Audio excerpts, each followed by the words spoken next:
प्यारे बच्चों, आज मैं आपको एक छोटी सी चिड़िया की कहानी सुनाऊंगी। झील के किनारे जंगल के दरख्तों पर बेशुमार परिंदे रहते थे। वहाँ चमकदार तोता था, सफ़ेद कबूतर, नीला मोर और काला कौवा। इनके दरमियान एक छोटी सी चिड़िया पतपती भी रहती थी, जिसके पंख बेहद सादे और भुरभुरे थे। पतपती हमेशा दूसरों के साथ खेलना चाहती थी, लेकिन हर बार उसका मजाक उड़ाया जाता था। हो सकता है मेरी दुम के सामने तो तुम्हारी कोई औकात ही नहीं है। बेहतर है कि तुम दरख्त की किसी ऊंची शाख पर जाकर छुप जाओ। पतपती को इनकी बातों से गहरा दुख मिला, लेकिन वो कुछ न कहती और अपने दरख्त की एक शाख पर जाकर बैठ जाती और खुद से कहती, हाँ, अगर मेरे पंख रंगीन होते तो सब मुझे पसंद करते। एक रात पतपती गहरे दुख में सो रही थी। इसे ख्वाब में एक पुरानी सी मैना देखी। वो रोशनी में बहुत चमक रही थी। पतपती, क्यों इतनी उदास बैठी हो? सब मेरा मजाक उड़ाते हैं क्योंकि मेरे पंख रंगीन नहीं है। मैं चाहती हूँ कि मेरे पंख भी रंगीन हो ताकि सब मुझे पसंद करें। देखो पतपती, खूबसूरती सिर्फ पंखों में नहीं होती, बल्कि हमारे दिल में होती है। लेकिन अगर तुम वाकई रंगीन पंख चाहती हो तो तुम्हें 3 मुश्किल इम्तिहानात का सामना करना होगा। क्या तुम तैयार हो?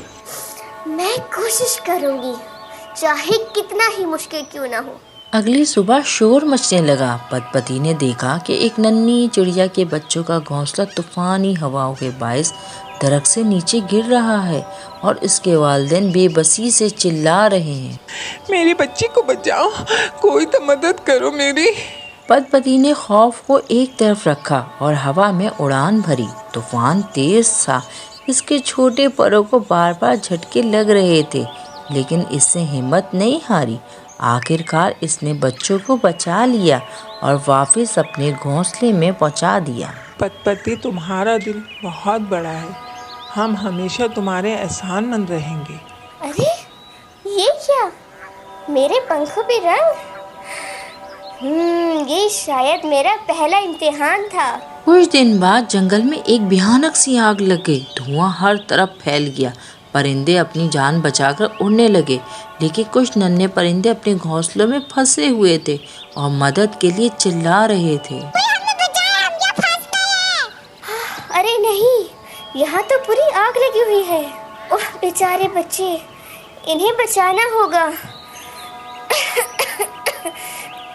मुझे सांस नहीं आ रही है। पतपती, तुमने अपनी जान खतरे में डालकर दूसरों की मदद की। तुम्हारा दिल सच में सबसे ज्यादा खूबसूरत है। लगता है ये मेरा दूसरा इम्तिहान था। चंद दिन बाद जंगल में खौफ व वीरान फैल गया। एक बड़ा ताकतवर औकाब जंगल में आ गया। उसने आवाज निकाली और ऐलान किया, ये जंगल अब मेरा है, तुम सब मेरे गुलाम बनोगे, वरना मैं तुम्हें बर्बाद कर दूंगा। तमाम परिंदे खौफ से कांपने लगे। हम कुछ नहीं कर सकते, वो अकाब बहुत बड़ा और ताकतवर है। हमें छुप जाना चाहिए, अकाब से मुकाबला करना तो खुदकुशी होगी। नहीं नहीं, हमें इसके खिलाफ खड़ा होना चाहिए। अगर हम मुत्तहद हो जाएं तो हम इसको शिकस्त दे सकते हैं। तुम एक छोटा सा परिंदा, तुम मेरा क्या बिगाड़ सकती हो? तोते भैया, आप उसकी आंखों पर हमला करना। कबूतर चाचा, आप उसकी तवज्जो भटकाएं। और मोरनी, आप उसे अपनी दुम से उलझाएं। और मैं उसके पैरों पर हमला करके उसको कमज़ोर कर दूंगी। आखिरकार औकाब को हार मानकर जंगल से भागना पड़ा। तमाम परिंदे खुशी से पतपती के इर्द गिर्द जमा हो गए। पतपती, हमें माफ़ कर दो, हम गलत थे। तुम सबसे ज़्यादा खूबसूरत और बहादुर हो। तुमने हमें सिखाया कि खूबसूरती सिर्फ पंखों में नहीं, बल्कि दिल और हिम्मत में होती है। तुम्हारा शुक्रिया। हमारी खूबसूरती हमारे अमाल में होती है, ना कि हमारे ज़ाहिरी रंगों में। अगर हम मुत्तहद रहें तो हम हर दुश्मन को शिकस्त दे सकते हैं। सारे परिंदे आपस में मिलजुल कर रहने लगे और पतपती पूरे जंगल की हिरोइन बन गई।